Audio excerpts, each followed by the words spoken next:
লোহাগড়ায় নিয়ম না মানায় মোটরসাইকেলকে থামাতে গিয়ে সহকর্মীকে মর্মান্তিক পরিণতির দিকে ঠেলে দিলেন এক পুলিশ সদস্য। চট্টগ্রাম কক্সবাজার মহাসড়কের লোহাগড়ায় ঘটে যাওয়া এই ঘটনাটি এখন সামাজিক যোগাযোগ মাধ্যমে ভাইরাল। 57 সেকেন্ডের ভিডিও নিয়ে চলছে নানা আলোচনা সমালোচনা। রোববার 22 জুন সকাল 5:45টার দিকে লোহাগড়ার চুন্তি এলাকার হাজি রাস্তার মাথা এলাকায় ঘটনাটি ঘটে। ভাইরাল ভিডিওতে দেখা যায় সড়কে অস্থায়ী তল্লাশি চৌকিতে পুলিশ দুটি মোটরসাইকেলকে থামার সংকেত দেন। একটি বাইক দ্রুত গতিতে পালিয়ে যায়, অপরটি থামলেও মুহূর্তেই পালানোর চেষ্টা করে। তখন দায়িত্বরত এক পুলিশ সদস্য পেছন থেকে বাইকটিকে ধাক্কা দেন, এতেই ঘটে দুর্ঘটনা।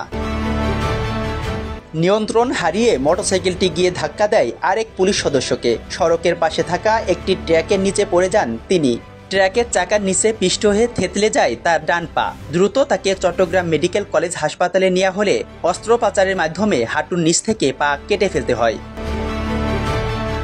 আহত পুলিশ সদস্যের নাম আলাউদ্দিন 33। তার বাড়ি নোয়াখালী জেলায়। তিনি লোহাগড়া থানায় কনস্টেবল হিসেবে কর্মরত আছেন। তিনি বর্তমানে চট্টগ্রাম মেডিকেল কলেজ হাসপাতালে চিকিৎসাধীন আছেন। এ ঘটনায় মোটরসাইকেলের 2 আরোহী, ট্রাক চালক ও সহকারী সহ 4 জনকে গ্রেফতার করেছে পুলিশ। তাদের বিরুদ্ধে সড়ক দুর্ঘটনা আইনে মামলা করা হয়েছে। চট্টগ্রাম জেলার অতিরিক্ত police super Satkania circle Mohammad Taufiqul Alam জানান, মহাসড়কে ইয়াবা পাচারের তথ্যের ভিত্তিতে লোহাগড়া থানা পুলিশ একটি চেকপোস্ট বসিয়ে তল্লাশি চালাচ্ছিল। সেই সময়ে একটি মোটরসাইকেলকে থামানোর সংকেত দেওয়া হয়, কিন্তু সেটি সংকেত অমান্য করে দ্রুত গতিতে পালিয়ে যায়। পেছনে আসা আরেকটি মোটরসাইকেলও একইভাবে সংকেত অমান্য করে পালানোর চেষ্টা করে। পুলিশ সদস্যরা মোটরসাইকেলগুলোকে আটকানোর চেষ্টা করেন।